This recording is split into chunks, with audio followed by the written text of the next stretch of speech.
Hi, welcome or welcome back. My name is Belle Brooke. I'm an aspiring author, and this week we're going to be writing scenes. Well, today actually.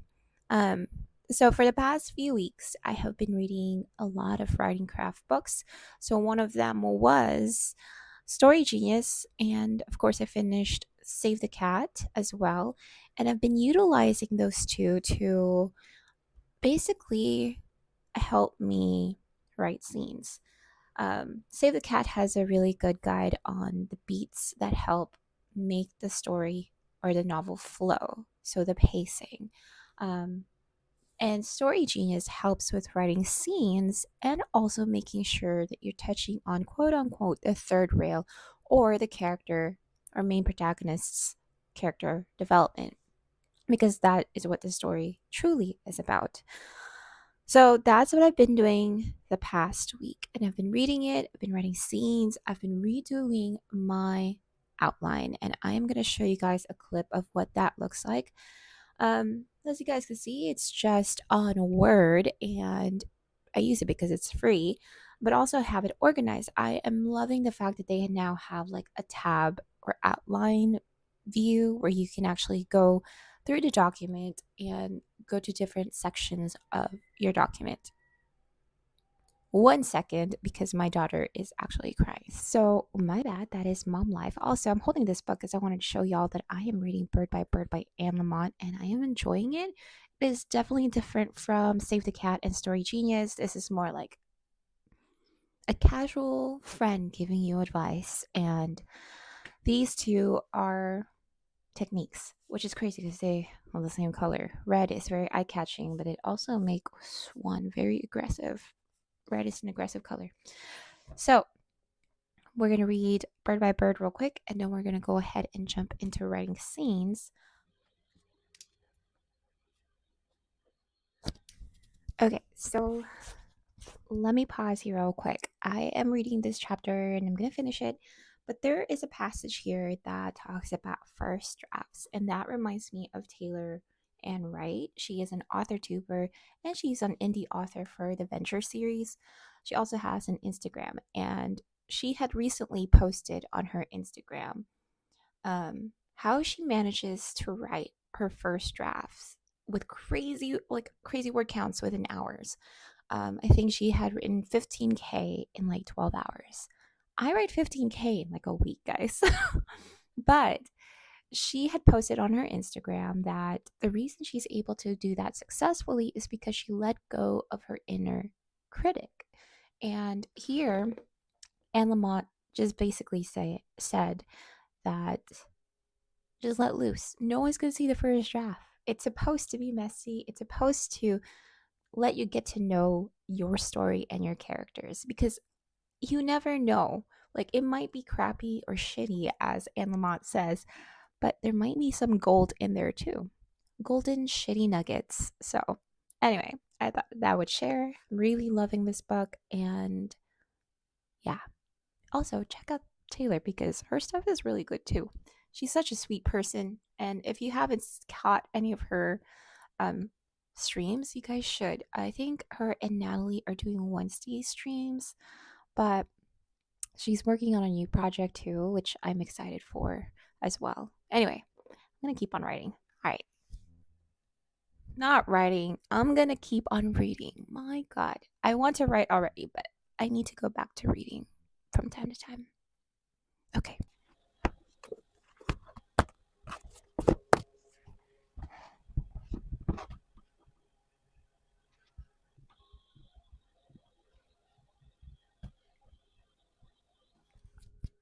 Okay. My laptop is here on the desk itself, but I've been really enjoying Substack a lot. It is where I literally just dump my thoughts into the void. And you guys are welcome to check it out. I'm going to link it down below, but it is literally like just my musings on life. And I already published one yesterday about the brown recliner here in my office. And it is a little bit more vulnerable, but it is something that's been on my mind. And this morning, I wrote, we're basically high functioning lions that want to be happy. Um, and I don't know where it came from. It just kind of is. And I think that's what I love about Substack is that I can just write because I want to write about whatever I want to write. But anyway, that is my next Substack. I'll probably publish that like later. There's like I'm not editing it. It just is. So it's probably like completely raw. But I love it. I just thought I would share. Now that I did a little writing exercise, even I've been using Substack to as a writing exercise to get my juices flowing for the morning, my creativity going. Juices is such a weird word. My creativity going. I've been using Substack to do that. So now I'm going to go ahead and start writing scenes. So, yeah.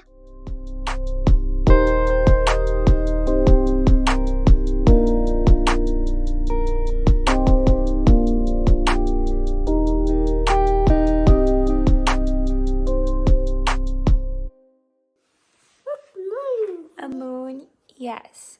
I'm riding with my kids here.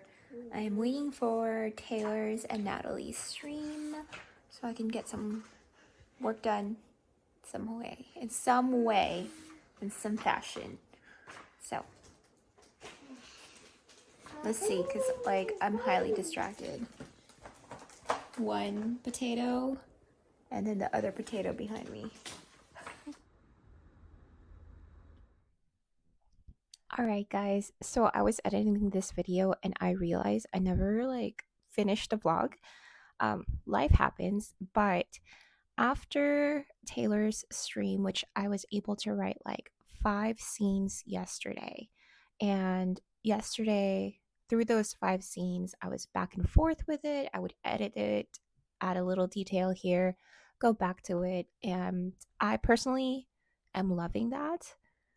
It's a little messy, but it's also like very helpful because I can drop an Easter egg in scene 2, and then I know later on it'll come to play in another scene. So that is what I've been doing. And I have, I think now, let me see how many scenes I have.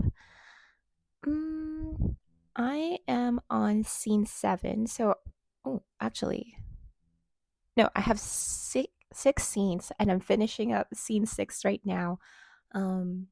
By finishing the subplot section of it. And then I am hoping to do 3 more scenes today. And if you guys hear little feet running, there are kittens in this office. I don't know if you guys can hear it, but we're holding on to them until my brother-in-law gets them this weekend. I hope, because my other cat cannot stand them. Anyway, and so I'm hoping to finish 3 more scenes today and have 10 scenes this week done. The thing that I'm finding about this is that when you're writing scenes, you have to edit and edit and edit. And I actually like this better than when I'm like drafting, because it gives such a bigger, like, not bigger, but like you get like an bird's eye view of what you're working on, and you're not so into it. You're actually like looking at it with some sort of separation, if that makes sense. Because sometimes when you're drafting, right off the bat, you get so in it, and it's hard to separate yourself and see the bigger picture when you're in the draft, at least personally for me. So this has been really helpful, and I hope that you guys enjoyed this video. Let me know down below how you guys draft after the first draft.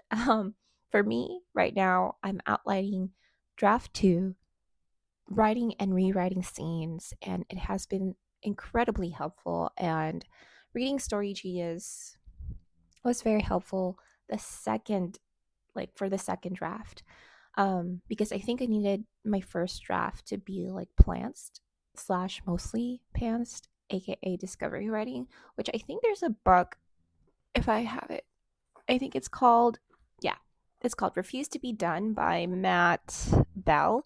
And he talks about that process where you basically do your first draft and just go with it. And that's what I mostly did for the first draft, especially towards the second half of the first draft. It's just I wrote it. I just wrote it and I allowed myself to explore. And here's the second draft where I'm cleaning things up. So, anyway, I hope that you guys found this helpful or at least entertaining. And if you have any questions, let me know down below. And if you like this video, give it a thumbs up and subscribe if you want to. And until next time, I'll see you next time. Did I just say that twice? Whatever. I'll see you guys in the next one. Thank you for watching. Bye.